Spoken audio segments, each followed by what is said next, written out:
നമസ്കാരം, ചലഞ്ചറാപ്പിന്റെ യൂട്യൂബ് ചാനലിലേക്ക് എല്ലാവർക്കും സ്വാഗതം. അപ്പൊ നമ്മൾ ഇന്ന് നോക്കുന്നത് LGSനും OAക്കും വേണ്ടിയിട്ടുള്ള 10 ചോദ്യങ്ങൾ നമ്മൾ പഠിക്കുന്നു. ക്വിക്കായിട്ട് 10 ക്വസ്റ്റ്യൻസ്, പ്രീവിയസ് ക്വസ്റ്റ്യൻസ് ആണ്. അപ്പം ക്വിക്കായിട്ട് ഒരു 10 ക്വസ്റ്റ്യൻസും ആൻസറും നമ്മൾ അങ്ങ് പഠിച്ചു വെക്കുകയാണ്. ചെറിയ ചെറിയ വീഡിയോസ് ആയിരിക്കും, നമ്മളൊരു സീരീസ് പോലെയാണ് ഇത് പോകുന്നത്. അപ്പൊ എല്ലാവരും ചാനൽ ഒന്ന് സബ്സ്ക്രൈബ് ചെയ്ത് വെച്ചേക്കുക. അപ്പൊ നമുക്ക് ഡെയിലി ഒക്കെ ഈ ഇങ്ങനത്തെ 10 ചോദ്യങ്ങൾ വരുമ്പോഴത്തേന് നമുക്ക് അതങ്ങ് പെട്ടെന്ന് അപ്പൊ തന്നെ പഠിച്ചു പോകാൻ പറ്റും. അപ്പോൾ LGSനും OAക്കും മാത്രമല്ല, എല്ലാ എക്സാംസിനും, ഇനി വരാനിരിക്കുന്ന എല്ലാ എക്സാംസിനും ഇത് ഉപയോഗപ്പെടും. അപ്പൊ നിങ്ങൾ എന്ത് ചെയ്യാന്ന് വെച്ചാല് ചാനൽ സബ്സ്ക്രൈബ് ചെയ്യുക. നമുക്ക് ക്വസ്റ്റ്യൻസിലേക്ക് പോവാം.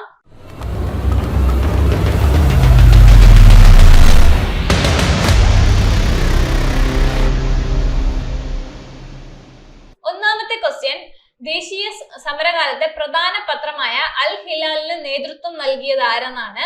പ്രീവിയസ് ഇയർ ക്വസ്റ്റ്യൻ ആണ്. മൗലാന അബ്ദുൽ കലാം ആസാദ് ആണ് ആൻസർ. മൗലാന അബ്ദുൽ കലാം ആസാദ്. അപ്പോ ദേശീയ സമരകാലത്തെ പ്രധാന പത്രമായ അൽ ഹിലാലിന് നേതൃത്വം നൽകിയത് ആരെന്ന് ചോദിച്ചാല് മൗലാന അബ്ദുൽ കലാം ആസാദ് ആണ്. അടുത്ത ചോദ്യം, സൂര്യനെ കുറിച്ച് പഠിക്കാനുള്ള ഇന്ത്യയുടെ ദൗത്യം, ആദ്യത്തെ ദൗത്യം ഏതാണ്? ആദിത്യ L1 ആണ്. ഇത് LDCക്ക് ഉൾപ്പെടെയുള്ള എല്ലാ എക്സാംസിനും ഇപ്പൊ ചോദിക്കുന്നുണ്ട്. കറണ്ട് അഫയേഴ്സിന്റെ ഭാഗത്തിൽ ഉൾപ്പെടുത്തിയാണ് ചോദിക്കുന്നത്. സൂര്യനെ കുറിച്ച് പഠിക്കാനുള്ള ഇന്ത്യയുടെ ദൗത്യം ഏതെന്ന് ചോദിച്ചാൽ ആദിത്യ L1 ആണ്. ദേശീയ സമരകാലത്തെ പ്രധാന പത്രമായ അൽ ഹിലാലിന് നേതൃത്വം നൽകിയത് ആരെന്ന് ചോദിച്ചാല് മൗലാന അബ്ദുൽ കലാം ആസാദ് ആണ്. അതുപോലെ തന്നെ സൂര്യനെ കുറിച്ച് പഠിക്കാനുള്ള ഇന്ത്യയുടെ ആദ്യത്തെ ദൗത്യം ഏതെന്ന് ചോദിച്ചാൽ ആദിത്യ L1 ആണ്. അടുത്ത ചോദ്യം നോക്കാം. കാൽസ്യത്തിന്റെ അഭാവം മൂലം ഉണ്ടാകുന്ന രോഗം ഏതാണെന്നാണ് ചോദിച്ചിരുന്നത്. ബയോളജിയുമായിട്ട് ബന്ധപ്പെട്ട ഒരു ക്വസ്റ്റ്യൻ ആണ്. ഓസ്റ്റിയോപോറോസിസ് ആണ് ആൻസർ. ഓസ്റ്റിയോപോറോസിസ്.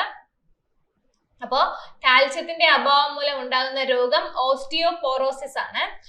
അടുത്ത ചോദ്യം, പെനിൻസുലാർ ഇന്ത്യയിൽ ഏറ്റവും നീളം കൂടിയ നദി ഏതാണെന്നാണ് ചോദിച്ചിരിക്കുന്നത്. ഏറ്റവും നീളം കൂടിയ നദി ഗോദാവരിയാണ്. പെനിൻസുലാർ ഇന്ത്യയിലാണ്. പെനിൻസുലാർ ഇന്ത്യയിൽ ഏറ്റവും നീളം കൂടിയ നദി ഏതെന്ന് ചോദിച്ചാൽ ഗോദാവരിയാണ്. അപ്പോൾ കാൽസ്യത്തിന്റെ അഭാവം മൂലം ഉണ്ടാകുന്ന രോഗം ഏതെന്ന് ചോദിച്ചാൽ ഓസ്റ്റിയോപോറോസിസ് ആണ്. അതുപോലെ പെനിൻസുലാർ ഇന്ത്യയിലെ ഏറ്റവും നീളം കൂടിയ നദി ഏതെന്ന് ചോദിച്ചാല് ഗോദാവരിയാണ്. ഓക്കെ. അടുത്ത ചോദ്യം, യുനെസ്കോയുടെ സാഹിത്യ നഗര പട്ടികയിൽ ഇടം നേടിയ ഇന്ത്യയിലെ ആദ്യത്തെ നഗരം ഏതെന്നാണ് ചോദിച്ചിരിക്കുന്നത്. യുനെസ്കോയുടെ സാഹിത്യ നഗര പട്ടികയിൽ ഇടം നേടിയ ഇന്ത്യയിലെ ആദ്യത്തെ നഗരം ഏതാണ്? കോഴിക്കോടാണ്. യുനെസ്കോയുടെ സാഹിത്യ നഗര പട്ടികയിൽ ഇടം നേടിയ ഇന്ത്യയിലെ ആദ്യ നഗരം കോഴിക്കോടാണ്. അത് ഇമ്പോർട്ടന്റ് ക്വസ്റ്റ്യൻ ആണ്, കറണ്ട് അഫയേഴ്സും കൂടിയാണ്. ഒരുപാട് എക്സാംസിന് ചോയ്സും കണ്ടിട്ടുണ്ട്. 2005 വിവരാവകാശ നിയമപ്രകാരം വിവരം ലഭിക്കുന്നതിനായി എത്ര രൂപയാണ് ഫീസ് അടയ്ക്കേണ്ടതെന്ന് ചോദിച്ചാൽ 10 രൂപയാണ് ഫീസ് അടയ്ക്കേണ്ടത്. 2005 വിവരാവകാശ നിയമപ്രകാരം വിവരം ലഭിക്കുന്നതിന് എത്ര രൂപയാണ് നമ്മൾ ഫീസ് അടയ്ക്കേണ്ടത്? 10 രൂപയാണ്. അപ്പൊ ഇത് LDC ട്രിവാൻഡ്രത്തിന് എന്തോ ചോദിച്ചിരുന്ന ക്വസ്റ്റ്യൻ ആണ് കേട്ടോ. എല്ലാം POQ ക്വസ്റ്റ്യൻസ് തന്നെയാണ് നമ്മൾ ഇതിൽ ഡിസ്കസ് ചെയ്യുന്നത്.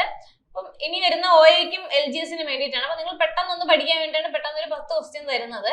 അപ്പൊ ഇന്ത്യയിൽ മൺസൂൺ മഴ ആദ്യം ലഭിക്കുന്ന പ്രദേശം ഏതെന്ന് ചോദിച്ചാൽ പശ്ചിമഘട്ടമാണ്. ഇന്ത്യയിൽ മൺസൂൺ മഴ ആദ്യം ലഭിക്കുന്ന പ്രദേശം ഏതെന്ന് ചോദിച്ചാൽ പശ്ചിമഘട്ടമാണ്. ഇന്ത്യയിൽ ആദ്യമായി ജല ബജറ്റ് തയ്യാറാക്കുന്ന സംസ്ഥാനം കേരളമാണ്. ഇന്ത്യയിൽ ആദ്യമായി ജല ബജറ്റ് തയ്യാറാക്കുന്ന സംസ്ഥാനം ഏതെന്ന് ചോദിച്ചാൽ കേരളമാണ്. അതുപോലെ 9ാമത്തെ ചോദ്യം, മൗലിക കടമകൾ എന്ന ആശയം ഇന്ത്യ ഏതു രാജ്യത്തിന്റെ ഭരണഘടനയിൽ നിന്ന് എടുത്തിട്ടുള്ളതാണെന്ന് ചോദിച്ചാൽ റഷ്യയാണ്. മൗലിക കടമകൾ എന്ന ആശയം ഇന്ത്യ ഏതു രാജ്യത്തിന്റെ ഭരണഘടനയിൽ നിന്ന് എടുത്തതെന്ന് ചോദിച്ചാൽ റഷ്യയാണ്. അടുത്ത ക്വസ്റ്റ്യൻ, ഇന്ത്യ ഗവൺമെന്റിന്റെ മുഖ്യ നിയമോപദേശകൻ ആരാന്ന് ചോദിച്ചാല് അറ്റോർണി ജനറൽ ആണ്. തെറ്റിപ്പോകരുത്. ഇന്ത്യ ഗവൺമെന്റിന്റെ മുഖ്യ നിയമോപദേശകൻ ആരെന്ന് ചോദിച്ചാല് അറ്റോർണി ജനറൽ ആണ്. നമുക്ക് എല്ലാ ക്വസ്റ്റ്യനും ഒന്ന് നോക്കാം. ദേശീയ സമരകാലത്തെ പ്രധാന പത്രമായ അൽ ഹിലാലിന് നേതൃത്വം നൽകിയത് ഏതെന്ന് വെച്ചാൽ മൗലാന അബ്ദുൽ കലാം ആസാദ് ആണ്. പത്രങ്ങളെല്ലാം ഇമ്പോർട്ടന്റ് ആണ്, അപ്പൊ എല്ലാ പത്രങ്ങളും പഠിക്കേണ്ടതുണ്ട്. അതിൽ POQ ചോദിച്ചിട്ടുള്ള ക്വസ്റ്റ്യൻസ് ആണ് ഇതൊക്കെ. അതുപോലെ തന്നെ സൂര്യനെ കുറിച്ച് പഠിക്കാനുള്ള ഇന്ത്യയുടെ ദൗത്യം ഏതെന്ന് ചോദിച്ചാൽ ആദിത്യ L1 ആണ്. അപ്പൊ സൂര്യനെ കുറിച്ച് പഠിക്കാനുള്ള ഇന്ത്യയുടെ ദൗത്യം ഏതെന്ന് ചോദിച്ചാൽ ആദിത്യ L1 ആണ്. കാൽസ്യത്തിന്റെ അഭാവം മൂലം ഉണ്ടാകുന്ന രോഗം ഏതെന്ന് ചോദിച്ചാൽ ഓസ്റ്റിയോപോറോസിസ് ആണ്. പെനിൻസുലാർ ഇന്ത്യയിലെ ഏറ്റവും നീളം കൂടിയ നദി ഏതെന്ന് ചോദിച്ചാൽ ഗോദാവരിയാണ്. പെനിൻസുലാർ ഇന്ത്യയിൽ ഏറ്റവും നീളം കൂടിയ നദി എന്ന് ചോദിച്ചാൽ ഗോദാവരിയാണ്. ക്വസ്റ്റ്യൻസ് ഒക്കെ ഇപ്പൊ തന്നെ അങ്ങ് പഠിച്ചു പോവുക. അപ്പൊ 1-2 തവണ വായിക്കാൻ പഠിച്ചു പോകുക, പിന്നെ ഇത് വായിക്കേണ്ട അത് വരില്ല നിങ്ങൾക്ക്. യുനെസ്കോയുടെ സാഹിത്യ നഗര പട്ടികയിൽ ഇടം നേടിയ ഇന്ത്യയിലെ ആദ്യ നഗരം ഏതെന്ന് ചോദിച്ചാൽ കോഴിക്കോടാണ്. യുനെസ്കോയുടെ സാഹിത്യ നഗര പട്ടികയിൽ ഇടം നേടിയ ഇന്ത്യയിലെ ആദ്യ നഗരം കോഴിക്കോടാണ്.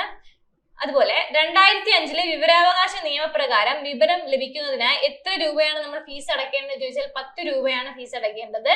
അപ്പോ വിവരാവകാശം കിട്ടാൻ വേണ്ടിയിട്ട് നമ്മൾ 10 രൂപ ഉള്ളൊരു ഫോം ഫില്ല് ചെയ്ത് കൊടുക്കുമ്പോൾ നമുക്ക് അതിന് അനുസരിച്ച് പറ്റിയുള്ള എന്ത് കിട്ടും, വിവരം ലഭിക്കും.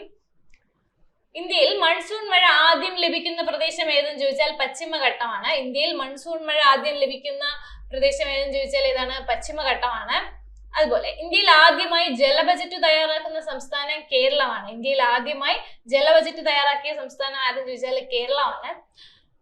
അടുത്ത കോൺസ്റ്റിറ്റ്യൂഷനുമായി ബന്ധപ്പെട്ട ക്വസ്റ്റ്യൻ ആണല്ലോ. മൗലിക കടമകൾ എന്ന ആശയം ഇന്ത്യ ഏതു രാജ്യത്തിന്റെ ഭരണഘടനയിൽ നിന്നാണ് എടുത്തിട്ടുള്ളത്, റഷ്യയാണ്. അതുപോലെ ഇന്ത്യ ഗവൺമെന്റിന്റെ മുഖ്യ നിയമ ഉപദേശകൻ ആരെന്ന് ചോദിച്ചാൽ അറ്റോർണി ജനറൽ ആണ്. ഇന്ത്യയുടെ മുഖ്യ നിയമോപദേശകൻ ആരാണ്, അറ്റോർണി ജനറൽ ആണ്. അപ്പൊ ഇതാണ് ഇന്നത്തെ 10 ക്വസ്റ്റ്യൻസ്. അപ്പൊ വേറൊരു 10 ക്വസ്റ്റ്യൻസ് ആയിട്ട് നമുക്ക് അടുത്ത വീഡിയോയിൽ കാണാം. ശരി, താങ്ക് യു.